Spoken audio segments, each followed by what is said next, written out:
കേന്ദ്ര ആഭ്യന്തരമന്ത്രി അമിത്ഷായ്ക്ക് സുരക്ഷയൊരുക്കാൻ നിയോഗിച്ച സംഘത്തിലെ പോലീസ് ഉദ്യോഗസ്ഥൻ മദ്യപിച്ചെത്തിയ സംഭവത്തിൽ നടപടി ഉണ്ടാകും. KP അസിസ്റ്റന്റ് കമാൻഡന്റ് സുരേഷാണ് ഡ്യൂട്ടിക്കിടെ മദ്യപിച്ചെത്തിയത്. സംഭവം ശ്രദ്ധയിൽപ്പെട്ടതോടുകൂടി ഇയാളെ ചുമതലയിൽ നിന്ന് മാറ്റി എയർപോർട്ട് ഡ്യൂട്ടിക്കായി നിയോഗിച്ചു. വിവരങ്ങളുമായി ജിജീഷ് കരുണാകരനാണ് ചേർന്നത്.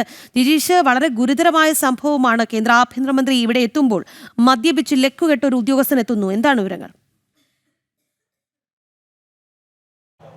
രാഖി, വലിയ തോതിലുള്ള ഒരു കൃത്യവിലോപം തന്നെയാണ് ഈ ഉദ്യോഗസ്ഥന്റെ ഭാഗത്ത് നിന്ന് ഉണ്ടായത്. അതിന്റെ അടിസ്ഥാനത്തിലാണ് ശക്തമായ ഒരു നടപടിയിലേക്ക് കടന്നിരിക്കുന്നത്. നേരത്തെയും VIP ഡ്യൂട്ടികൾക്കിടയിൽ ഇത്തരത്തിൽ വീഴ്ചകൾ സംഭവിക്കുകയും മദ്യപിച്ചു വരികയും ചെയ്ത സംഭവങ്ങൾ അത് ഒരു ഒറ്റപ്പെട്ടതല്ല.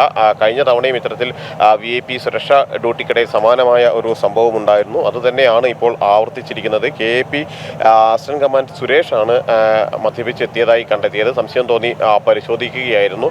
അങ്ങനെ പരിശോധിച്ചപ്പോൾ മദ്യപിച്ചാണ് ഇത്തരത്തിൽ ഡ്യൂട്ടിക്ക് വേണ്ടി കടന്നു വന്നതെന്ന് മനസ്സിലായി. ശ്രദ്ധയിൽപ്പെട്ടതോടെ ചുമതലയിൽ നിന്ന് ആദ്യം മാറ്റി നിർത്തി എയർപോർട്ട് ഡ്യൂട്ടിക്കായിരുന്നു ഈ ഒരു പോലീസ് ഉദ്യോഗസ്ഥനെ നിയോഗിച്ചിരുന്നത്. അമിത്ഷായുടെ സന്ദർശനവുമായി, കേന്ദ്ര ആഭ്യന്തരമന്ത്രിയുടെ സന്ദർശനവുമായി ബന്ധപ്പെട്ട് കനത്ത സുരക്ഷയിലാണ് കൊച്ചി നഗരവും. ഒപ്പം തന്നെ BJP നേതൃയോഗം നടക്കുന്ന പലാരിവട്ടം റിനേ സെന്ററിന്റെ പരിസരം, ഒപ്പം തന്നെ കോൺക്ലേവ് നടക്കുന്ന ഗ്രാൻഡ് ഹയത്ത് ഭാഗങ്ങൾ എന്നിവയെല്ലാം തന്നെ ഉള്ളത്. ഇവിടെ എല്ലാം തന്നെ നിരവധി കൊച്ചിയിലാണുള്ളത്. അദ്ദേഹത്തിന് സുരക്ഷയ്ക്കായി നിയോഗിച്ച ഉദ്യോഗസ്ഥൻ മദ്യപിച്ച് ലക്കുകെട്ടെത്തി. അദ്ദേഹത്തിനെതിരെ നടപടിയുണ്ടാകും എന്ന വാർത്തയാണ് പുറത്തുവരുന്നത്. ജിജീഷ് കരുണാകരനാണ് വാർത്തയിലെ വിശദാംശങ്ങൾ നൽകിയത്.